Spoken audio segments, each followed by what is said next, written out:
Around 14,500 years ago, the planet was warming.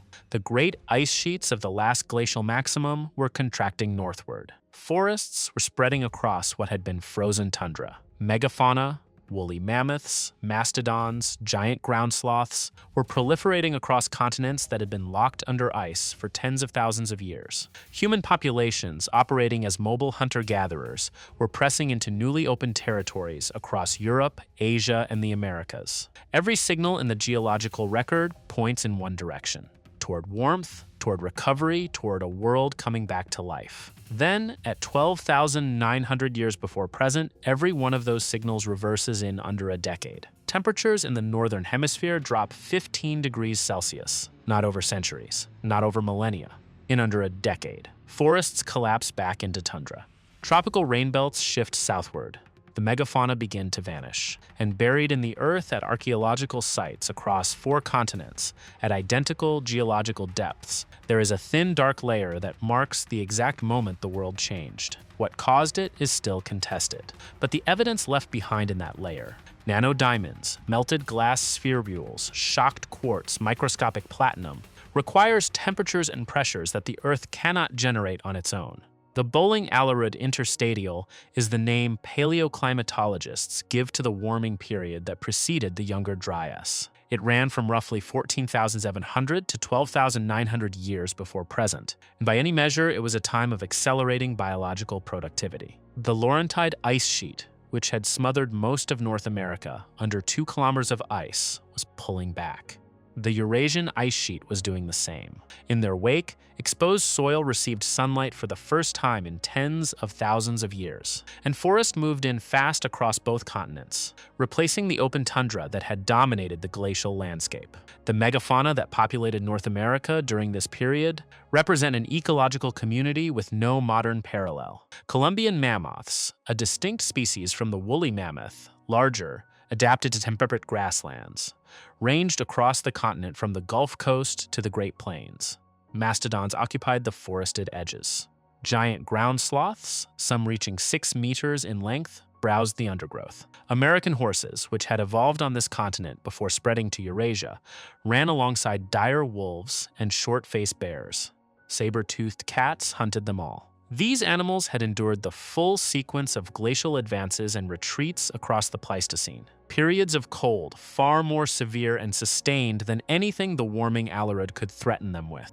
They were not fragile species at the margins of their range. They were continent-wide, deeply established populations that had already survived conditions comparable to or worse than the Younger Dryas. The humans who shared this landscape were the Clovis people, the first widespread human population in the Americas. They are identified in the archaeological record by their stone tools, large, carefully worked projectile points with a characteristic lengthwise groove or flute running up the base. These points were hafted to spear shafts and used to hunt the largest animals on the continent. Clovis sites are found from Montana to Florida, from the Pacific coast to the Atlantic seaboard.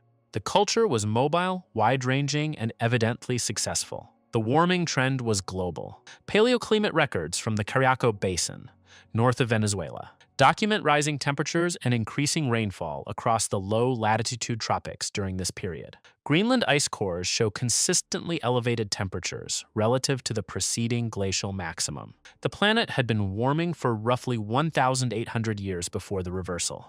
The evidence from every archive, ice cores, marine sediments, pollen records, cave formations, pointed in the same direction, and then it stopped. This is the world that existed at 12,901 years before present.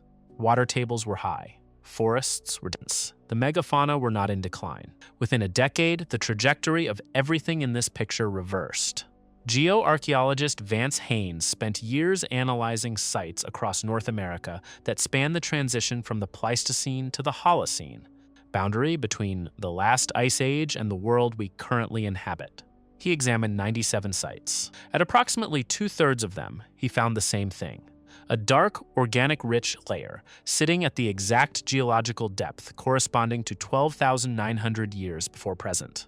Geologists describe this layer in formal terms as molic paleosols, aquols, diatomites, or algal mats, depending on regional conditions. Colloquially, it has come to be called the black mat. Aquals form in waterlogged soils. Diatomites are composed of the siliceous shells of diatoms, microscopic algae that proliferate in standing or slow-moving water. Both indicate a rapid, sustained increase in surface moisture.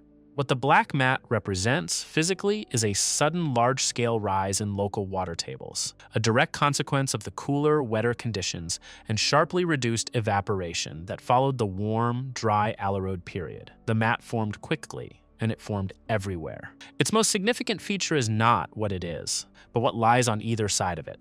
Directly beneath the black mat, the soil is dense with the bones of terminal Pleistocene megafauna. Mammoth teeth, mastodon ribs, horse molars, sloth claws.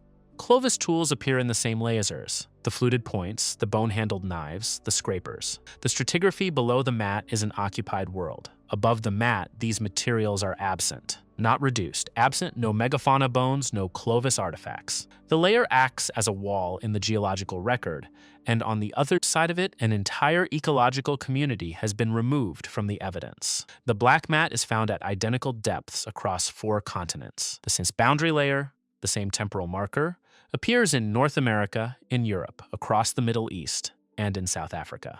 Whatever happened at 12,900 years before present was not a regional event. The scale of the North American megafaunal collapse is worth stating precisely. Within centuries of the black mat boundary, 35 species of large mammals were gone from the continent. That figure represents more than 70% of North America's megafaunal genera, the taxonomic groups above the species level: the Columbian mammoth, the mastodon, the giant ground sloth, the American horse, Harrington's mountain goat, the dire wolf, the short-faced bear, the saber-toothed cat. All of them had survived multiple glacial cycles before this one. All of them disappeared within a geologically brief window centered on the same boundary.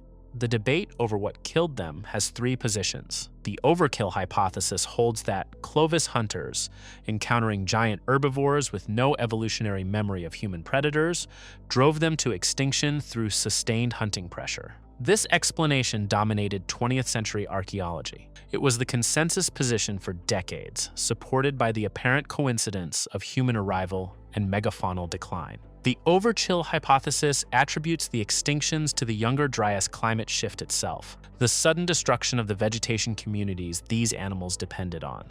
The overkill hypothesis proposes that an extraterrestrial airburst and the global wildfires it triggered did the killing directly. The precise synchroneity of the extinctions with the black mat layer is what pushes the evidence toward the second and third explanations. These animals had survived climate shifts before, but never disappeared simultaneously with a distinctive geochemical boundary visible on 4 continents. The evidence from the La Brea tar pits in Los Angeles complicates a single event explanation. The tar pits preserve a continuous record of animal deaths across tens of thousands of years, and assemblages there show that some local megafauna populations were already contracting in the decades before the black mat, suggesting that human hunting pressure was a contributing factor before the boundary event. The extinctions were probably not a single instantaneous wipeout. The Clovis people did not go extinct. The Clovis point did. These are not the same thing. Demographic modeling of the period indicates a severe population decline of 30 to 50% during the Younger Dryas, a catastrophic reduction, but not an annihilation. As the megafauna died off and the climate became hostile, subsistence strategies changed rapidly. In the Great Plains and Rocky Mountains, the Clovis tradition evolved into the Folsom complex, smaller, more precisely worked points designed for bison, the large grazing animals that survived the extinction event. Folsom groups developed sophisticated approaches to landscape use. At the Lindenmeyer site in Colorado, they established long-term campsites on elevated terrain with wide sight lines, positions that allowed hunters to survey large territories for game and coordinate the movements of foraging parties. Radiocarbon dating and Bayesian modeling show a multi-generational overlap between late Clovis and early Folsom sites, spanning roughly 200 years. People adapted. What they adapted from tells us something about how severe the pressure was. The Younger Dryas Impact Hypothesis proposes that approximately 12,900 years ago, the Earth passed through the debris stream of a fragmenting comet, a body potentially 60 miles in diameter in its original form, frequently associated by researchers with what astronomers call The Torrid Complex. The Torrid Complex is an annual meteor shower produced by the debris field of a large, ancient comet that has been breaking apart over thousands of years. The hypothesis holds that 12,900 years ago, Earth's orbit intersected a particularly dense cluster of that debris, including a surviving fragment large enough to produce catastrophic effects. As the comet fragmented further on atmospheric entry, it produced a series of simultaneous explosions and surface impacts across multiple continents. The mechanism is comparable to the 1908 Tunguska event in Siberia, in which a relatively small body exploded in the atmosphere and flattened 2,000 square kilometers of forest without leaving a crater. The Younger Dryas event, if it occurred, would have involved a parent body orders of magnitude larger, producing multiple simultaneous detonations distributed across the planet's upper atmosphere. Because the primary mechanism involves atmospheric airbursts rather than a single ground impact, there is no singular crater to find. This is not a weakness in the hypothesis. It is a direct prediction of the fragmentation model. What the model does predict is a specific suite of geochemical markers deposited simultaneously across the impact footprint, and those markers are precisely what researchers have found at identical geological depths across 4 continents. Nano-diamonds are the first and most discussed proxy. These are microscopic diamonds, both cubic, the jewelry-grade crystalline structure, and hexagonal, a form called Lonsdaleite, found distributed across an estimated 50 million square kilometers within the Younger Dryas boundary layer. That distribution covers roughly 1/3 of the planet's land surface. Nano-diamonds do not form on the Earth's surface under natural conditions. The pressures and temperatures required to produce them fall outside anything geology generates it without a cosmic or nuclear energy source. Their presence in the boundary layer has been reported at dozens of sites across North America, Europe, and beyond. High-temperature melt glass, formerly called lesha tellurite, has been documented at identical geological depths across North America, Europe, Syria, and South Africa. This glass is characterized by water content of 0.02 to 0.05%, a range consistent with the formation conditions of tektites from cosmic impacts and inconsistent with standard volcanism or human-made fires, both of which produce glass with significantly higher water content. Platinum group elements, metals that are extremely rare in Earth's crust, but highly abundant in asteroidal and cometary bodies, have been identified through mass spectrometry at the boundary layer. And shocked quartz, bearing permanent microscopic deformation from pressures of at least 5.5 gigapascals, has been reported at multiple sites within the layer. No single terrestrial mechanism produces nano-diamonds, high-temperature, low-water melt glass, extraterrestrial platinum, and shocked quartz simultaneously across 50 million square kilometers. The proxies share one variable. They all require the energy conditions of a cosmic impact or a nuclear explosion, and they all appear at the same depth, at the same moment in geological time, on 4 separate continents. The hypothesis holds that simultaneous airbursts triggered continent-scale wildfires, injected massive dust and soot into the upper atmosphere, and initiated an impact winter, a period of solar dimming severe enough, combined with AMOC disruption, to lock the planet into near-glacial conditions for over a millennium. The mainstream explanation for the Younger Dryas does not invoke a comet. It invokes the ocean, the Atlantic meridional overturning circulation. AMOC is the thermohaline conveyor system that moves warm, salty surface water from the tropics northward into the North Atlantic. There, the cools, increases in density, sinks to the ocean floor, and flows back south. This circulation keeps northwestern Europe and much of the Northern Hemisphere significantly warmer than their latitudes would otherwise allow. A functioning AMOC warms the Northern Hemisphere and slightly cools the Southern Hemisphere through what is called the polar seesaw. When it shuts down, that relationship inverts. The Northern Hemisphere cools as warm surface water no longer reaches it, while the Southern Hemisphere warms as the ocean's heat redistribution system stalls. The polar seesaw is not a metaphor. It is a documented, mechanistically understood feature of Earth's climate system, and it operates in direct proportion to the strength of the AMOC. The Younger Dryas temperature records show exactly this inversion. Greenland ice cores record catastrophic Northern Hemisphere cooling. Antarctic ice cores from Dome C, using hydrogen isotope ratios to reconstruct past temperatures, show that the Southern Hemisphere actually warmed during the same period. The polar seesaw signature points directly at an AMOC failure. The proposed trigger is Lake Agassiz. As the Laurentide ice sheet melted during the Belling-Allerode warming, meltwater pooled behind ice dams into a proglacial lake that, at its maximum, covered an area larger than all of the modern Great Lakes combined. When those ice dams gave way, thousands of cubic kilometers of fresh, cold water routed into the North Atlantic. Freshwater is less dense than saltwater. It floated on the ocean surface, formed a cap that prevented warm tropical water from sinking, and shut down the thermohaline circulation. The routing of this meltwater pulse remains debated. Early models favored drainage eastward through the St. Lawrence Valley. Newer high-resolution models favor a northward route into the Arctic Ocean through the Mackenzie Valley. But the mechanism itself is the most methodologically solid explanation for the hemispheric freeze. The volcanic explanation for the plateau spike is also serious. Careful analysis of Greenland ice cores identified a massive sulfate and dust signal at the Younger Dryas onset, a chemical signature matching what the same ice cores recorded for the unidentified 1257 volcanic eruption, which caused a well-documented global cooling event. Critically, the platinum anomaly in the ice cores appeared decades after the cooling had already begun.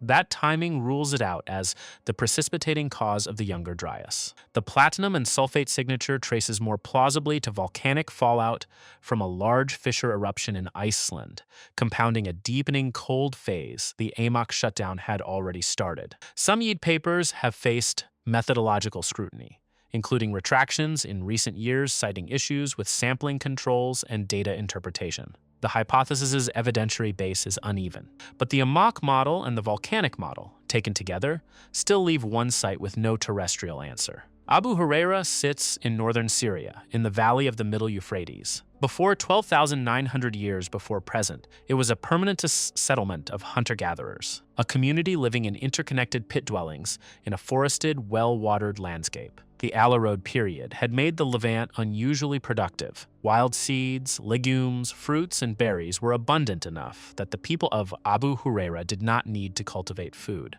They simply gathered it. Archaeological excavations of the site found a destruction layer at approximately 405 centimeters below the surface. It is 3 to 5 centimeters thick.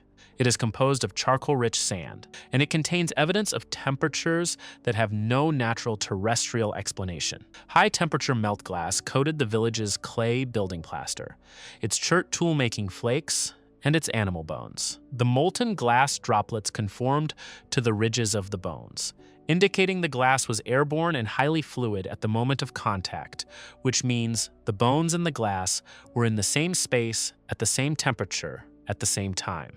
The melting point of quartz is 1,720 degrees Celsius. The evidence at Abu Hureyra indicates that localized temperatures surpassed it. The presence of melted zircon and mobilized nickel within the layer indicates temperatures exceeding 2,200 degrees Celsius. Researchers used transmission electron microscopy and electron backscatter diffraction to examine the quartz grains within the destruction layer. They found intragranular fractures filled with amorphous silica, glass, inside the quartz itself. These specific microstructures form under shock pressures of at least 5.5 gigapascals. Tectonic processes do not generate those pressures within a surface sediment layer. Village fires do not generate them. The microstructures found at Abu Hureyra are virtually identical in structure and formation conditions to quartz examined from the site of the 1945 Trinity nuclear test in Alamogordo, New Mexico. No terrestrial model has produced an explanation for what happened at Abu Hureyra at 12,900 years before present that accounts for airborne fluid glass, surface temperatures exceeding 2,200 degrees Celsius, and shocked quartz with nuclear test equivalent pressure signatures, all within a single 3 to 5 centimeter band of sediment. What happened to Abu Hureyra immediately afterward is as significant as the destruction itself. The Allerode climate that had sustained the settlement vanished. The Levant shifted abruptly to cool, arid conditions. The wild food base collapsed. The foragers who had lived without farming in a productive landscape were left in a degraded one. with no stored knowledge of cultivation and no alternative source of calories. The archaeological record directly above the destruction layer shows the survivors farming. The percentage of domesticated cultivars in the diet rose from roughly 4% for the event to 15% immediately after, eventually reaching 33% as the community transitioned from pit dwellings to timber and reed surface structures. Within the span of the Younger Dryas, the inhabitants of Abu Hureyra fully domesticated what archaeobotanists call the 8 Neolithic founder crops: emmer wheat, einkorn wheat, hulled barley, rye, peas, lentils, bitter vetch, and chickpeas, plus flax. Abu Hureyra is the earliest known site of continuous forager-to-farmer transition in the archaeological record. The people there did not choose to farm. The world that made foraging possible was destroyed in a single event, and they farmed to survive. The Younger Dryas lasted 200 years. It ended at approximately 11,500 years before present, with temperatures rebounding 10 degrees Celsius within a single decade, as abrupt at its close as it had been at its onset. The Stasel Holocene that followed produced the conditions in which modern human civilization eventually developed: consistent seasons, reliable rainfall, predictable growing cycles. Permanent settlements expanded. Writing was invented. History, in the formal sense, began. The 200 years before all of that is dark. No written record survives. Whatever human communities existed during the Bowling Alley Road warming, and the evidence from Abu Hureyra makes clear that some of them were sophisticated, sedentary, and engaged in complex food management, left no written record. The Younger Dryas was long enough to collapse whatever networks, knowledge systems, and organizational structures had been accumulating since the last glacial simum. Population declines of 30 to 50% in North America, the collapse of the Levantine foraging economy, the disappearance of Clovis culture from the archaeological record. These are the traces we can still find. What was erased completely cannot be cataloged. Below the black mat is a world that was developing along its own trajectory, with its own megafauna, its own hunter-gatherer cultures, its own accumulating ecological knowledge, and in the Levant, at minimum, permanent settlements sophisticated enough to process and store dozens of wild plant species without farming. Above it is a colder, emptier, fundamentally altered world, occupied by smaller human populations, hunting different animals, and in Syria, tending the first deliberately cultivated fields in the human record. The AMOC mechanism explains why the cold lasted 1,200 years. The volcanic signal explains part of the atmospheric chemistry. Neither explains what melted the buildings at Abu Hureyra or distributed nano-diamonds across a third of the planet's land surface, or deposited shocked quartz indistinguishable from a nuclear test site in a layer thin enough to measure in centimeters. The two explanations address the duration of the Younger Dryas. They say nothing about the moment it began. At 12,900 years before present, something arrived with enough energy to leave identical high-pressure fingerprints from Syria to South Africa to the Great Plains of North America, simultaneously in the same geological instant. The world on the other side of that instant was not a continuation of the one before it. Faced with a rapidly deteriorating climate, vanishing food sources, and the death of the megafauna, the humans who survived did not stop moving or stop thinking. They adapted, reorganized, and in at least one place in northern Syria, invented the agricultural system that eventually fed the first cities. Whatever was erased when the boundary arrived, and however much of that earlier world is still buried at the same depth as the black mat. The question of what it was remains one of the most consequential open questions in the science of human origins.